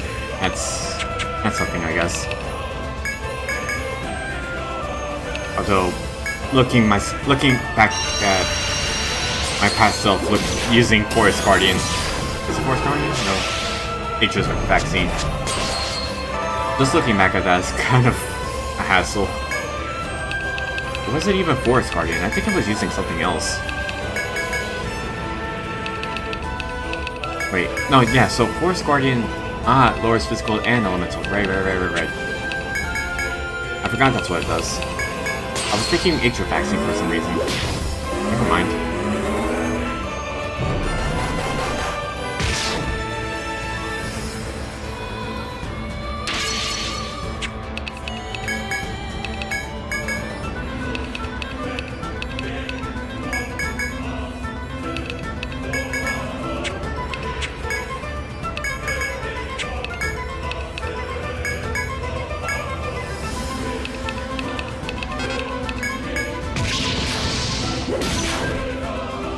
And we did it! Final boss is dead. Yeah!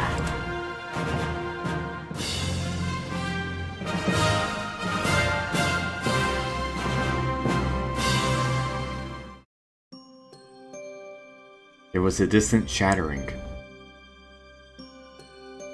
The small but clear sound marked the end of the world they knew. Etria's chieftain rolled down from the mighty tree Yggdrasil, bearing fatal wounds. The emotions giving strength to the tree faded, separated from its host. In his final breath, the chieftain speaks to the victorious adventurers. Thank you for freeing me from my curse. Tears mixed with relief and sorrow flow on his weakening body. My mind was lost in the millennium, my hope remains. I entrust my last task to you. This tree, one of humanity's hopes, is stained with the pollution it was meant to purify.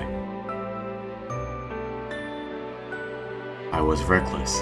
In trying to realize its full purification, I let myself be possessed. But it was for naught. There is no saving Yggdrasil from the taint it has absorbed. Heed my final words. Yggdrasil's core, cursed from its objective, must be destroyed. Only then will Etria, no, the world can begin to recover from such monstrosities. I place humanity's future in your hands.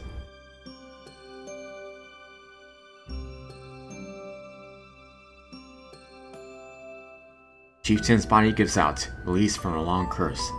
After 1,000 years of life, his cold shell lay still on the ground before their feet. There was no way for them to know how much of the ruined world had been purified. They resolved not to give up, reasoning that trials existed to be overcome. The adventurers who had traveled all this way would no longer fear any obstacles. The final task from the chieftain gave them a new-founded purpose.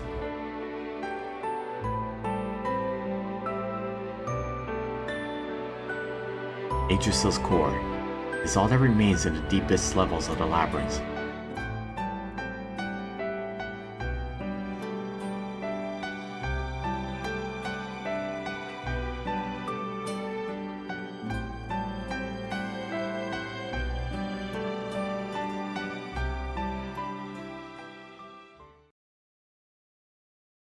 That is that. I may have said that this is the final boss, but we are not getting the credits this time. I'll save that for episode 6, when everything is 100% complete. Alright. Next week... Actually, I don't even know if I'll have the time to make the video since I'm going to be busy making a present for someone. I still need to... Right, I did cancel the Rayman stream and Trails in the Sky demo. I don't think I'll play the demo. I did say that I'm going to be playing that on my own time. Rayman, I will definitely stream that next week. What else do I feel like doing? Was there anything else that I could be doing that I started? Oh, right. Star Rail will have a story update for next week, right? So maybe I can probably do like I can bring back Star Rail plus Pokemon Emerald. Because why not? The story is all yapping anyways. And even though there's a skip button, screw that. We're gonna have to sit through the yapping in order to get things done. Alright. Time to take you to the Blue Moon credits instead of the in-game credits. And I will see you all another time. This has been Welkin Liner. Until next time, bye bye.